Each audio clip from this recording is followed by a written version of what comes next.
Hello, good morning. How you doing? It's Phil Thatch, and today I have no plan.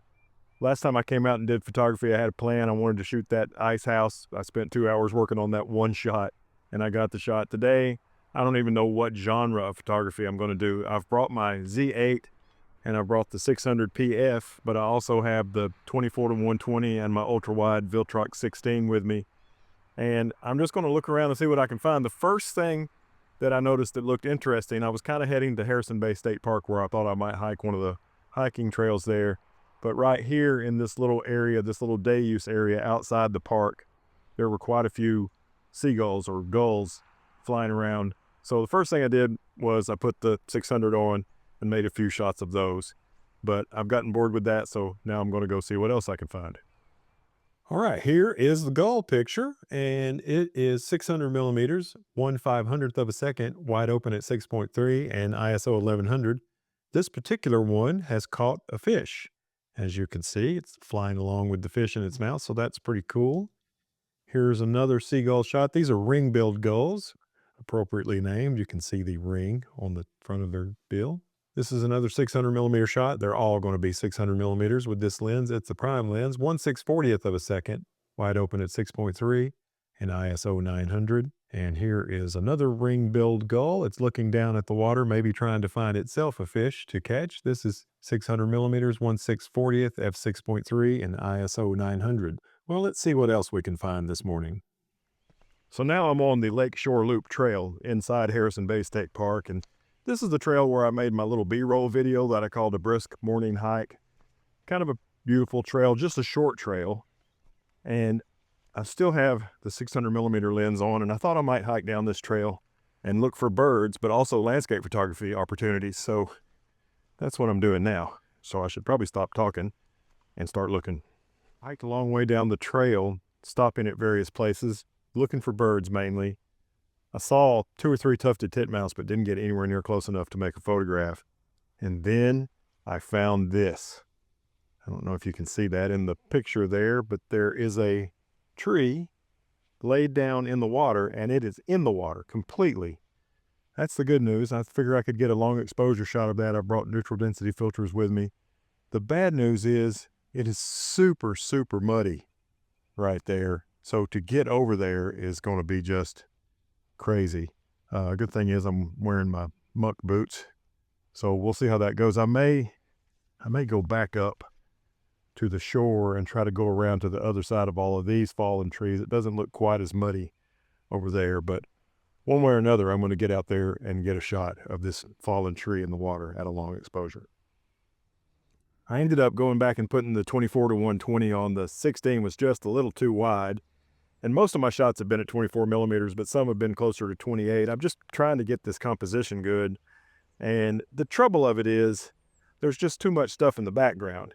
You know, if this was at the ocean, there'd be nothing but water in the background. But I've also got to worry about this landmass over here on the left and another landmass over here on the right and trying to get all that good. And what happens is that stuff distracts from my subject. So that's hurting this shot. And the other thing is this old dead tree, it doesn't take much breeze to wiggle it around. And if you're trying to get a longer exposure shot, the tree's wiggling around. So that's not good either. But anyway, I've made a few shots and it's been fun. The trickiest part has been this mud. I'm afraid I'm going to walk right out of my boots and then fall into the water carrying a Z8. So that's not good. But at least right here, it's a little bit watery. Once I go back that way, it becomes just mud and it's a nightmare. This is the first shot of the tree in the water that I've made, and I have the Maven neutral density filter, the 10-stop neutral density filter on for these shots. This is with the 24 to 120, and this is 24 millimeters f11, 13 seconds, and ISO 64. Of all the shots that I made of the tree, this one has the best sky, but unfortunately I was still kind of getting my ducks in a row and I didn't like the composition. I thought I should raise the camera up a little bit, and then later I moved the camera a little bit. So let's take a look. This is the shot where I moved the camera up. You can see that the tree has changed position in the water, and with the it a little bit higher. This is better, I think. But I don't like the way this branch runs into this landmass over here on the left. I thought it would be better if it was over here. So I moved around a little bit further and made this shot. So now the composition is pretty much how I like it, but I didn't like the way the water looked in this shot. It's highly reflective, but I like it to have a little different look. So I made some more shots. Now this shot, the water looks the way I want it to look, but it was windy and I was up to 20 seconds now. I stopped it down to f11 and this is a 20-second exposure. And this branch is pretty blurry up here where it's wiggling around. So I said, let me see, maybe if I open it up to f9 and get a little bit shorter exposure, let's try that. And here is that shot. So this is, the water looks like I want it. The tree is composed like I like it, and it's not wiggling around, so it's not blurry. So that's great. This is the final shot, the keeper shot. Only thing I don't like about it is I like the sky in the very first shot, but it was getting cloudier and cloudier with less and less blue in the sky. So I wish I had nailed my composition on the very first shot and then I would have had it all, but that's not the way it worked out on this particular occasion. Now let's see what else I can find to make pictures of. So now I've put the 600mm lens back on and I'm slow rolling through Harrison Bay State Park looking for birds to photograph, and so far, the only thing I've seen is a robin on the ground, not exactly a feather in your cap shot, but I do think the shot came out pretty. So let's take a look at that.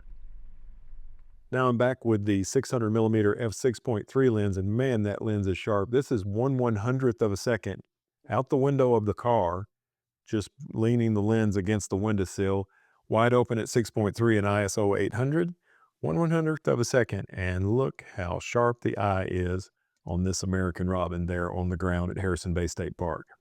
Once again, I find myself standing in the lake, just in the shallows. Hopefully you can see in the background, there's a great blue heron there fishing, and I'm squatting down and tilting. Let me see if I can show you. I'm tilting the screen on the back of the camera straight up, or nearly straight up, probably more like that. I'm getting the camera down to where the tripod foot's almost touching the water, and making shots of this great blue heron. It's pretty cool. Here's the first of a few shots of the great blue heron I'm going to show you. These are all at 1/400th and 600mm and wide open at 6.3. This first one is ISO 900. I kept kind of creeping a little bit closer. I'd make a few shots and then I'd move a little bit closer.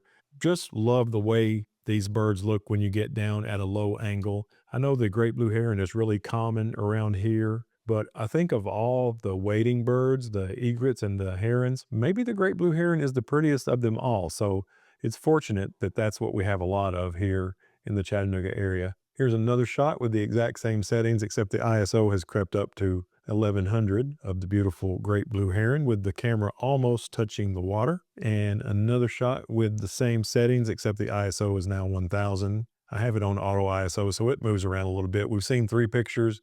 There's been one at 900, one at 1000, and one at 1100. Here's another shot with the same settings. This one's back to 1100 ISO, and I'm closer now.